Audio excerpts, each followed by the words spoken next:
ಈ ನಮ್ಮ ರಾಜ್ಯ ನೋಡಿರುವಂತ ಅತಿ ನೆಚ್ಚಿನ ಪ್ರೀತಿಯ ನಾಯಕ ಅಂದ್ರೆ ಡಿ.ಸಿ. ಜಮೀರ್ ಅಹಮದ್ ಖಾನ್.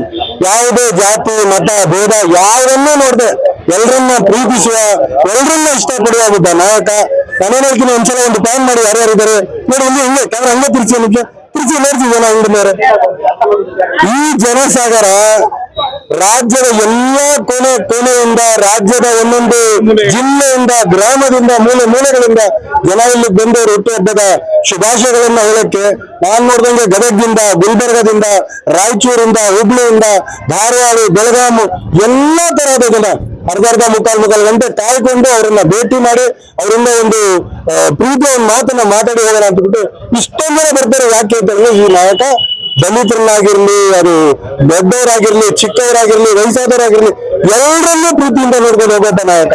ಮತ್ತು ಸಚಿವರ ಸ್ಥಾನ ತಗೊಂಡಿದ ನಂತರ ಅವರು ಮಾಡಿದ ಒಂದು ಪ್ರಮಾಣ ಏನಂದ್ರೆ ಮಾರ್ಚ್ 2026ರವರೆಗೆ 2,30,000 ಮನೆಗಳು. ಈ ರಾಜ್ಯದ ಇತಿಹಾಸದಲ್ಲಿ ಯಾವ ಸಚಿವರು ಈ ತರ ಮಾತಾಡಿಲ್ಲ, ಈ ತರ ನಡ್ಕೊಂಡಿಲ್ಲ. ನುಡಿದಂತ ನಾವು ನಡೆದಿದ್ದೇವೆ ಅಂತ ಹೇಳ್ಬಿಟ್ಟು 40,000 ಕನಿಷ್ಠ 36,870 ಏನೋ ಮನೆಗಳು, 36,870 ಮನೆಗಳು ಇದುವರೆಗೂ ಹುಬ್ಳಿ, ಬೆಳಗಾವಿ, ಧಾರವಾಡ ಬೆಲ್ಟ್ ಅಲ್ಲಿ ಆಲ್ರೆಡಿ ಬೀಗ ಕೊಟ್ಟಿದ್ದಾಗಿದೆ.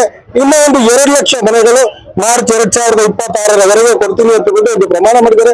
ದೇವರವರಿಗೆ ದೀರ್ಘಾಯುಷ್ಯ ಕೊಡ್ಲಿ, ಅವ್ರಿಗೆ ಆರೋಗ್ಯ ಕೊಡ್ಲಿ, ಅವ್ರಿಗೆ ಒಳ್ಳೆಯದನ್ನ ಕೊಡ್ಲಿ ಅಂತ ಬಿಟ್ಟು ಹೇಳುತ್ತಾ, ರಾಜ್ಯದ ಎಲ್ಲಾ ಕೋಣೆಯಿಂದ ಬಂದಿರುವ ನಮ್ಮ ಪ್ರೀತಿಯ ಜಮೀರಣ್ಣನ ಫ್ಯಾನ್ಗಳು, ಅವರ ಮೆಚ್ಚುವರು, ಅಭಿಮಾನಿಗಳು, ಅವರೆಲ್ಲ ಪರವಾಗಿ ಹುಟ್ಟು ಹಬ್ಬದ ಶುಭಾಶಯಗಳನ್ನು ಹೇಳಕ್ಕೆ ನಾನು ಇಷ್ಟಪಡ್ತೀನಿ. ಈಗ ಕಾಂಗ್ರೆಸ್ ಪಕ್ಷ ಏನಿದೆಯಣ್ಣ, ಯಾವುದೇ ಒಂದು ಜಾತಿ ಮತ ಭೇದ ಭಾವ ಇದ್ದೀರಾ, ಈಗ 5 ಗ್ಯಾರಂಟಿ ಕೊಟ್ಟು ಬಡವರಿಗೋಸ್ಕರನೇ ಒಂದು 96,000 ಕೋಟಿ ಮೀಸಲಿಟ್ಟಿದ್ದಾರಣ್ಣ. ಅದ್ರ ಬಗ್ಗೆ ತಾವೇನೇನ? ಇವತ್ತಿನ ದಿನ ನಮಗೆಲ್ಲ ಒಂದು ಹಬ್ಬದ ದಿನ, ಹಬ್ಬದ ಆಚರಣೆ. ಇವತ್ತು ಹಬ್ಬ ಆಚರಿಸೋಣ, ರಾಜಕೀಯ ನಾಳೆ ನಾಳಿದ್ದು ಮಾಡೋಣ. ರಾಜಕೀಯ ಗ್ಯಾರಂಟಿ, ಕಾಂಗ್ರೆಸ್ ಪಕ್ಷ, ವಿರೋಧ ಪಕ್ಷಗಳು ಇದೆಲ್ಲ ಜೀವನ ಪೂರ್ತಿ ಮಾಡಬೇಕಾಗಿದೆ. ಇವತ್ತು ಒಂದು ಹಬ್ಬ ಅಲ್ಲ, ನಾನು ಪ್ರತಿಯೊಂದು ಯಾವಾಗ ಸಿಗ್ತೀನಿ, ಆದ್ರೆ ಇವತ್ತು ನಮ್ಮ ಹಬ್ಬದ ದಿನ ರಾಜಕಾರಣ ಬೇಡ ಅಂತ ಹೇಳಕ್ ಇಷ್ಟಪಡ್ತೀನಿ.